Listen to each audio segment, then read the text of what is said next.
Alright, so what's this hurricane really all about? Daniel Pratt is one of 3 flat earth fool I will have a quick look at today. Let's start.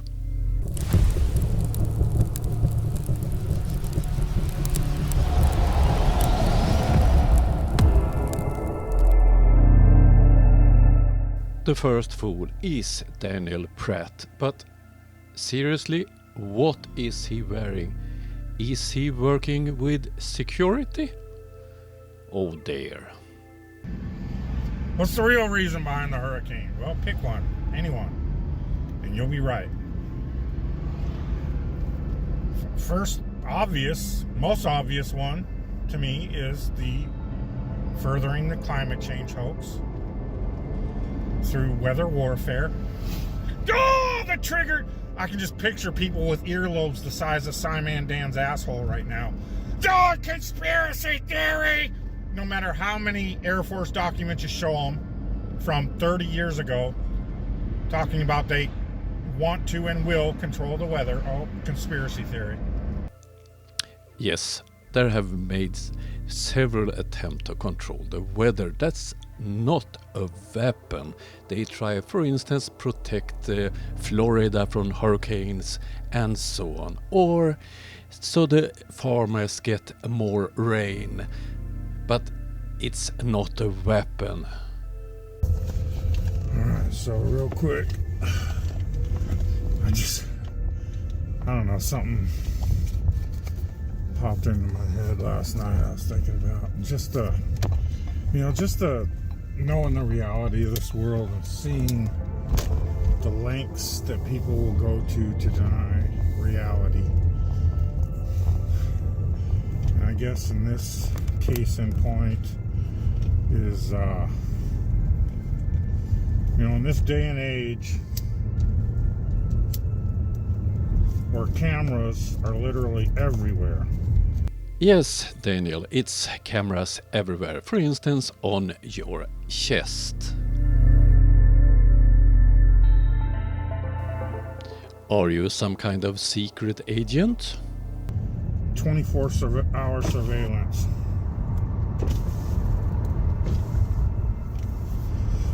I got to imagine somewhere there is 24-hour cameras posted at Loch Ness. There are thousands, if not millions, of trail cameras all over the forests and woods on this earth. And they captured this video of Bigfoot. Not to mention the numerous wildfires, forest fires they have every year. And what does forest fires have to do with cameras? And yet those damn Bigfoot, Sasquatch managed to evade them all.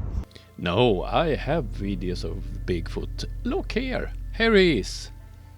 There's never a burnt up Sasquatch found after a forest fire. There's never one caught on a trail camera. And yet people to this day will tell you how Bigfoot's real, Loch Ness Monster's real. There's what, maybe 100 videos of supposed Bigfoot sightings on Earth. All obvious, complete debunked hoaxes.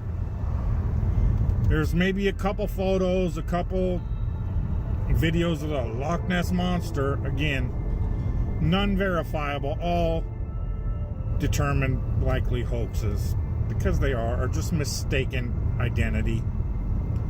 Yet, there are literally thousands and thousands of hours of footage of people videoing things way farther over the water than we should be able to see on the imaginary globe.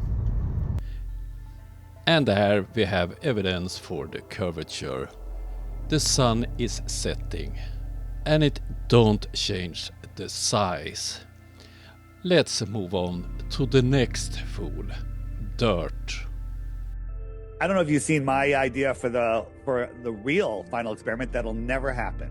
This will be interesting because David Weiss don't have any own ideas. Right? You got Santiago, and you have, ignore the red line, and you have Australia. Right? You with me? Get 2 airplanes, fly to Antarctica, prove we're in Antarctica. That could be done easily. Right? And David Weiss is lying again. He uses a poor homeless man's silly idea, and the one who published that idea on a bigger channel was David Weiss. But now he forget who did make this silly claim first. Oh dear. And then we film. You and I are on there, scientists, professors, big planes. So we get everybody on there. And if the Earth is the size they say it is, Antarctica is 10,000 miles around, whatever, it'll take about 10 hours to get for both planes to meet over here. Now, if they both meet over there in 10 hours, that matches the globe model. But if they have to go around this way, it's going to take 68 hours.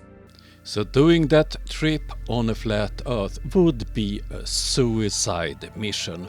No plane can stay in the air so long without refueling in the air, and the only one capable of that is military aircrafts. There's a wide margin of difference. But Ben, if it goes over here, what do you say? If that happens, 5 hours, what do you say? Well, I would say that would be a proof of that it's a. If it happened in a short amount of time, it'd have to be proof that it's a continent. There you but go. It's still possible that there's an Antarctica. Yeah. Bingo. So you got, let's say we have bases here, here, and here. You know what's funny? People from this base never come to visit the people from this base. And of course, David Weiss have to lie once more. There are people that have traveled from one side of the continent to the other side of the continent. That's well-known facts. But flat earthers like David Weiss, they lies about it. They never travel from one base to the other. Yeah. Right? And so to make it a final experiment, you now have to take these 2 planes that met over here and say, we're going to go to Australia, and you can have, I don't know, give them 6 hours, 8 hours, 10 hours, because they're really like 80 hours away from, from getting back. So let's have a reasonable flight to Australia. It'll never happen because we don't live on a globe. No, it will not happen because your flat earthers wouldn't go on that trip. 3 years ago, Kelsey, a well-known pilot here on YouTube, offered to fly flat earthers over the Antarctic. But no one was interested in buying tickets from him. But that's the final experiment, in my opinion. Yeah, for me, crossing the alleged geographic South Pole from one end, from southern South America all the way to Australia. That's the same thing. I did the same thing, but I did it with a stop. Put us all on put a few of us on the airplane. It costs you, $30,000 from NASA to go ahead and to sponsor that chartered flight. Yep. Put us on the airplane where we have instruments, accelerometers, everything that we want to bring on that airplane. Yep. And to prove that we're not changing the directions that would be required for them to be, circling around the outer edge of the Earth. First of all, David Weiss have already been offered free trip to Antarctica, all expenses paid, but he wasn't interested, he didn't dare. And secondly, why would NASA waste money on flat earthers if NASA would make this trip with silly flat earthers? They would make up a story why Antarctica is a continent. They wouldn't be convinced about that we live on a globe.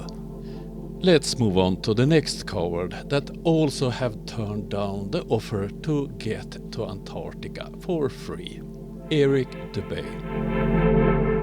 Letting go of long-held beliefs is a significant challenge for fans of space exploration and beloved movie franchises like Star Wars and Star Trek, especially upon discovering that the entire concept of outer space is an elaborate, modern-day facade. And Eric Debay don't present any proofs at all for that statement.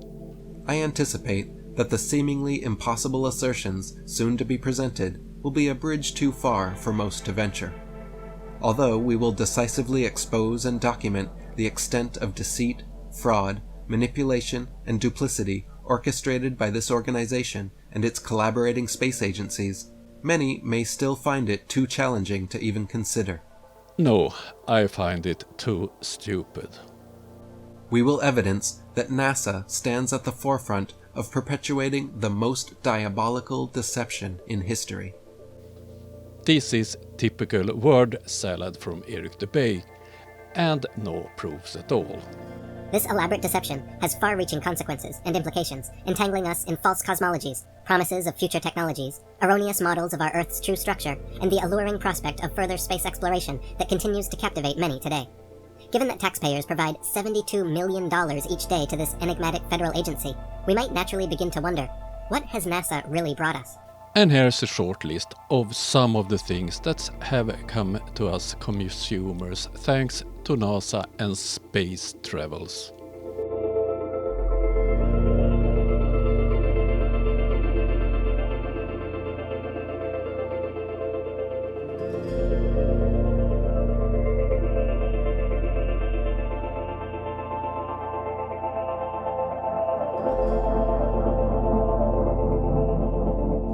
Have you ever stopped to think about that? Obviously, you haven't. So there we had 3 flat earther who only presented nonsense. That was all for this time. I will be back soon. Have a nice day. Bye.